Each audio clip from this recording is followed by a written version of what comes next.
We're to business now, where the Securities and Exchange Commission is calling on stakeholders in the capital market to align their regulatory frameworks with the Financial Action Task Force standards.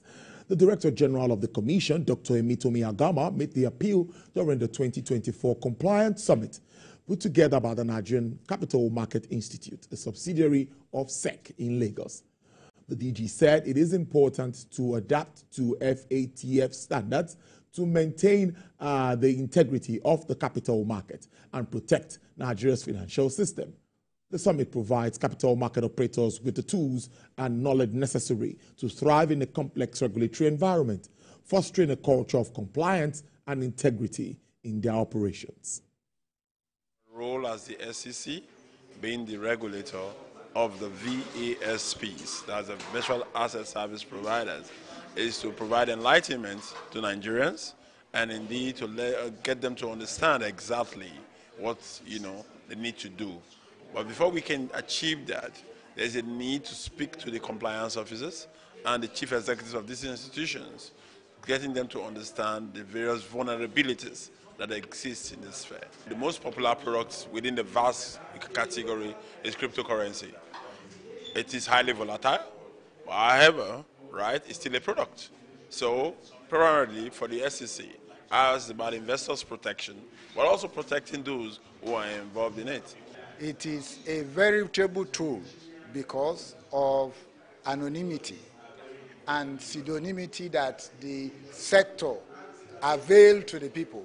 That's why this type of compliance summit is very important, to make sure that we make everybody aware of the effort of the Securities and Exchange Commission, who is a regulator in this sector.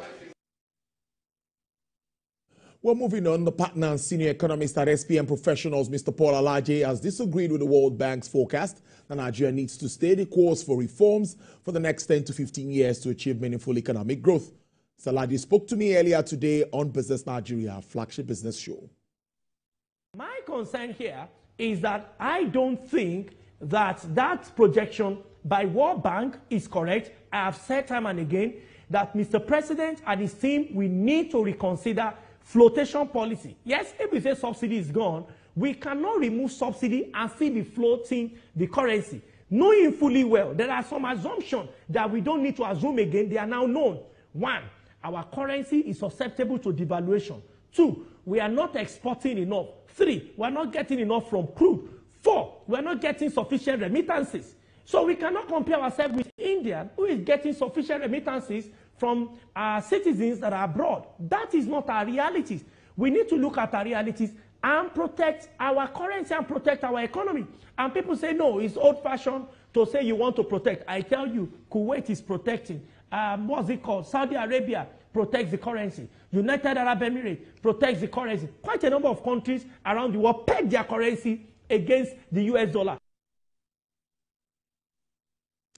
Traders have been cautioned against importing arms, ammunition, and other prohibited items and falsely declaring them as a personal effect. Now, this warning was issued by the controller of the PTML Customs Command following recent discoveries of arms and ammunition during cargo inspections at the terminal. TVC News senior business correspondent Ifunanya Eze reports. During the command's quarterly press briefing, Comptroller Attorney Daniel revealed that anti-smuggling efforts led to the discovery of arms and ammunition, including pistols, 260 rounds of ammunition, and various empty shells and cartridges, all hidden in imported used vehicles.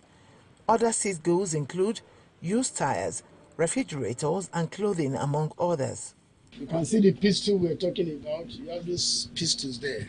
You'll be surprised that some of these things, they hide them in the tank cover. They are hid in the tank cover. That's all I'm saying now. They open the tank cover and put it. Some under the seat where you do not expect, you see them. But because our officers are diligent enough to do their work, they will ransack the entire vehicle, and they're able to get all these things. Regarding the command's revenue generation, Comptroller Daniel reported that 239.23 billion naira has been remitted to the Federation account from January to September, marking a 29% increase compared to the same period in 2023. He highlighted that the command's trade facilitation initiatives have reduced clearance time for compliant roll-in, roll-out cargoes to a record-breaking 2 hours. Within the period under review, our trade facilitation and ease of doing business strategies have been sustained with a record-breaking 2 hours clearance time for a compliant roll cargo. An efficient and accessible dispute resolution committee has been strengthened and working harmoniously to regularly brief the customs area controller with a view to quickly resolving all trade disputes. Emphasizing collaboration with stakeholders and sister agencies, Comptroller Daniel handed over a container with environmentally harmful items to the Nigeria Environmental Standards and Regulation Enforcement Agency for further investigation. Ifunanya Eze, TVC News, Lagos. Well, the stock market has continued with its rise in prices as investors position baskets for better earnings. Effiong Ekop has detailed reports on markets. We'll return with football tonight. Thank you.